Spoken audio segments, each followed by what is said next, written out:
Hey guys, welcome to the next tutorial of ethical hacking and penetration testing via Kali Linux. So before I go ahead and teach you actually how we can actually go ahead and hack into something, I'd like to teach you about one final thing before that, and that is 802.1x.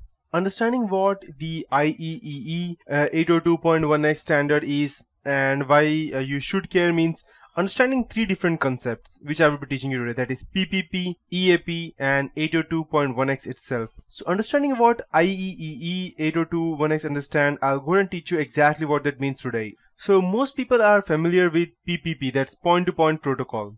PPP is, or I'll call it as PCube as of now because that's quite easy than going ahead and spelling it out as PPP or pronouncing it PPP, whatever.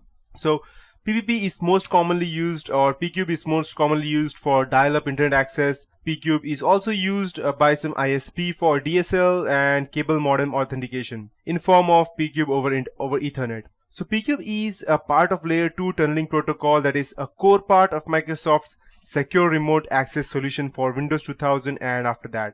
PCube evolved beyond its original use as a dial-up access method and is now used all over the internet.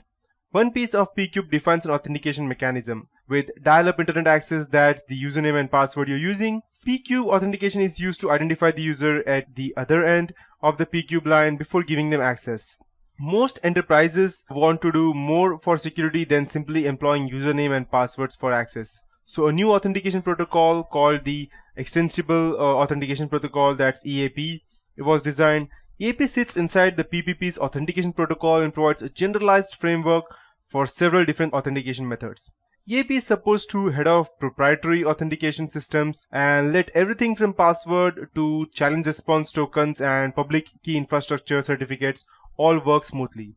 So with a standardized EAP, interoperability and compatibility of authentication methods become very simpler. For example, when you dial a remote access server and use the EAP as part of your PPP connection, the RAS doesn't need to know any of the details about the authentication system, and only you and the authentication server have to be coordinated. By supporting EAP authentication, as a RAS server gets out of the business of acting as middleman and just packets and repackages EAP packets to hand off to a Radius server that will do the actual authentication. So this brings us to the IEEE 802.1x standard, which is simply a standard for passing EAP over a wired or wireless LAN.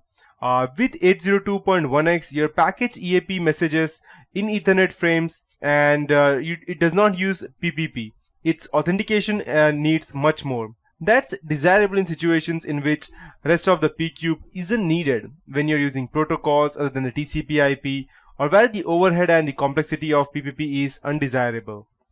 But 802.1x uses three terms that you need to know. The user or client that wants to be authenticated is called as a supplicant. The actual server doing the authentication, typically a Radius server, which is called the authentication server, and the device in between, such as a wireless access point. It is also called as the authenticator. One of the key points of 802.1x is that authenticator can be simple and dumb, and all of the brains have to be, let's say, in the supplicant and the authentication server, similar to like computer. Your monitor is just deaf and dumb and it does all the work that your computer does, that your CPU does. So this makes 802.1x ideal for wireless access points, which are typically small and have little memory and processing power. So the protocol in 802.1x is called EAP encapsulation over LANs, that's EAPOL, and it is currently defined for Ethernet-like LANs, including 802.11 wireless as well, and along with that, as well as the token ring LANs such as FDDI. And EPOL is not particularly sophisticated. There are number of modes of operation, but the most common case would look something like the authenticator sends an EAP request identify packet to the supplicant, and you can say as, let's say, as soon as it detects that the link is active, it will go ahead and send the packet. The supplicant sends an EAP response identity packet to the authenticator, which is then passed on to the authentication server, that's Radius. And the authentication server sends back a challenge to the authenticator, such as with the token password system. The authenticator then unpacks this from the IP, that's Internet Protocol, and repackages it into EAPOL. That's again what I told you previously. That's EPOL, that's EAP encapsulation over LAN. And then it sends it back to the supplicant. So different authentication methods will vary this message and total number of messages. EAP supports client-only authentication and strong mutual authentication. Only strong mutual authentication is considered appropriate for the wireless case. And to be more specific, in the end, if the supplicant provides proper identity, the supplicant responds to the challenge via authenticator and passes the response on to the authentication server. Supplicant provides proper identity, the authentication server responds with a success message, which is then passed on to the supplicant.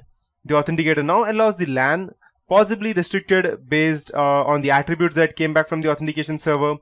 To be more specific, let's say the authenticator might switch the supplicant to a particular virtual LAN or install a set of firewall rules. So you might be wondering that how does the 802.1x help wireless security? So it's so complicated.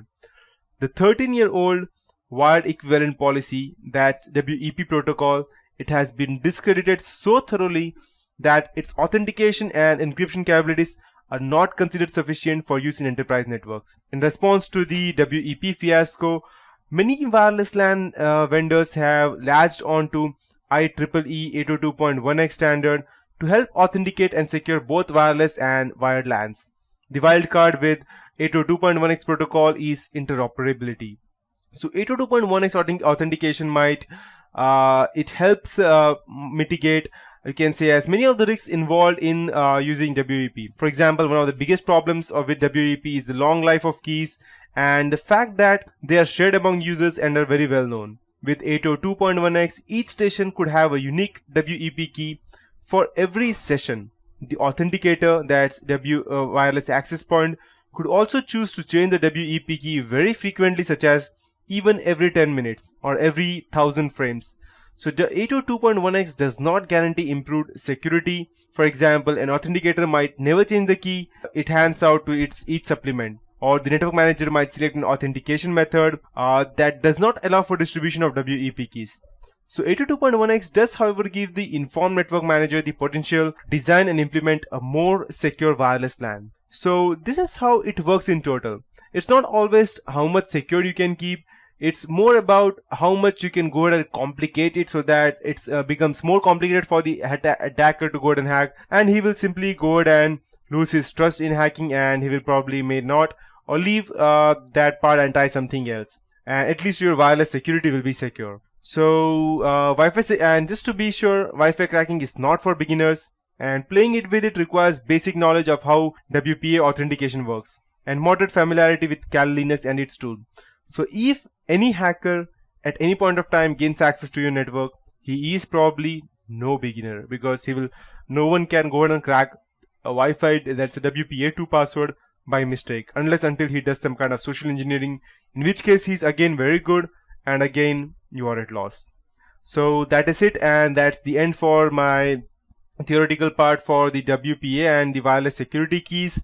In this tutorial, I'll be actually teaching you as to how we can go ahead and hack into some network using Kali Linux.